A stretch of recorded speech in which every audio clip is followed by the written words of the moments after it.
రేవంత్ రెడ్డి ఆధ్వర్యంలో నడుస్తున్న Telangana public service commission సంస్థకు పేపర్లు దిద్దడం కూడా చాత కాలేదు. నిన్న నేను Dasoju Shravan Telangana public service commission కు పోతే ఒక నిరుద్యోగి కాంగ్రెస్ నాయకుడికి ఫోన్ చేసి ఏంది సారు మా పరిస్థితి అంటే ట్రాన్స్ఫర్ కు 30 లక్షలు లంచం నడుస్తుంది.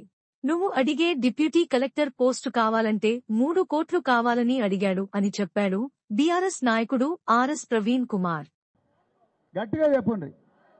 4కు 4 కలిపితే ఎంత? 8కి 8 కలిపితే ఎంత? ఈ ప్రశ్నలకు కరెక్ట్గా జవాబు ఇచ్చిన వాళ్ళకి ఎన్ని మార్కులు ఇస్తారు? 100కు 100 మార్కులు ఇస్తారు. అవునా కదా? 100కు 100 మార్కులు ఇస్తారు. కానీ Telangana public service commission Revanth Reddy ఆధ్వర్యంలో నడుస్తున్న ఈ సంస్థ ఆ పేపర్లు దిద్దడం కూడా చేతగాలే. ఇది వాస్తవం. ఎవరికైనా అక్క నవ్వుతామన్నా చూడండి. అంటే ఈ చిన్న చిన్న ప్రశ్నలకు జవాబిచ్చిన పేపర్లను కూడా సరిగ్గా దిద్దలేని దద్దమ్మలు ఇలా రేవంత్ రెడ్డి ప్రభుత్వంలో ఉన్నారు. నిన్న నేను కేటీఆర్ గారి ఆదేశాల మేరకు దాసోజు శ్రవణ్ గారు మేము కొంతమంది నాయకులం అందరం కూడా తెలంగాణ పబ్లిక్ సర్వీస్ కమిషన్కి పోతే ఒక నిరుద్యోగి చెప్తున్నాడు, మీరు వినాలి, ఇది చాలా ముఖ్యమైన విషయం.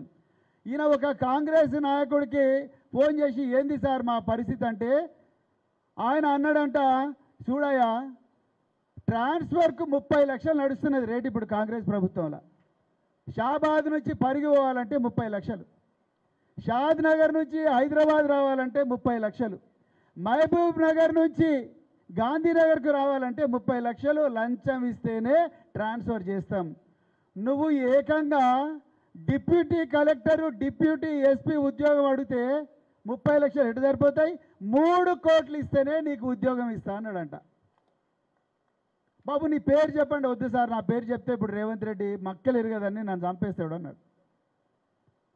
563 పోస్టులు మీరు లెక్క పెట్టిన 3 కోట్లతోనంటే 1700 కోట్ల రూపాయల కుంభకోణం మిత్రులారా. ఇది అమ్మల పుస్తెలు తాకట్టు పెట్టి ఇల్లును గిరివి పెట్టి ఊర్లల్లో బస్తా బియ్యాన్ని భుజానేసుకొని బస్సులో వేసుకొని అగ్గి పెట్టే లాంటి ఇళ్లల్లో మన బిడ్డలు మా అవ్వ కూలి కష్టం చేసింది, మా తాత అదే కాయ కష్టం చేసిండు, మా ఇల్లు గూనె పెంకుటిల్లు ఇదే షాబాదు బండలు వేసుకొని కురుస్తున్న ఇళ్ళలో బతుకుతున్నాం. నేనన్నా వచ్చిన కానిస్టేబుల్ అవుతా, ఒక ఆఫీసర్ అవుతా, నా వల్ల మా కుటుంబానికి గౌరవం వస్తుంది, కొంచెం ఆమ్దాని వస్తుంది, జీతం వస్తుంది అని చెప్పి ఎంతోమంది లక్షలాది మంది బిడ్డలు ఇలా హైదరాబాద్ నగరంలో చదువుకుంటుంటే వాళ్ళు రాసిన పరీక్షల పేపర్లు కూడా దిద్దలేని దద్దమ్మల ప్రభుత్వం రేవంత్ రెడ్డి ప్రభుత్వం మిత్రులారా.